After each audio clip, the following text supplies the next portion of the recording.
और कल का काम कुछ और भी बाकी था। हमने कुछ किया, 2 खेतों में हल लगाया और थोड़ा काम किया और मम्मी मैं चले जाते हैं खेत की ओर और गांव के सारे लोग भी अपने अपने कामों के ओर चले जाते हैं और हम चले जाते हैं खेत में और शुरुआत करते हैं खेत के किनारे से, क्योंकि किनारे पर हल नहीं लगा होता है और किनारे में काम करने में काफ़ी हाथ में पेन होता है। और उसके बाद हम करने बैठ जाते हैं काम। और ये 2-3 और आ रखे हैं हमारे साथ।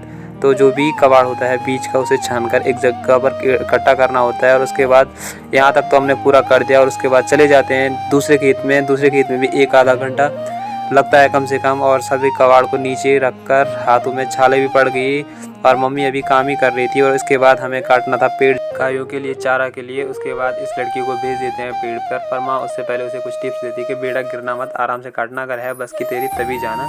और 2 खेत हमने काम तो फिनिश कर दिया और इसके बाद हमारे 3 खेत बचे हुए हैं, इधर ज़्यादा काम नहीं करते हैं। और इसके बाद ये चली जाती है इतने ऊंचे पेड़ पर और काटती है। इसे देखकर डर भी लग रहा था कि तो गिरे ना, बट पावर ऑफ पहाड़ी इसी को बोलते हैं। उसके बाद सारी पत्तियां इकट्ठा करके मम्मी ने रस्सी पर बांध लगा ली 2 भारी।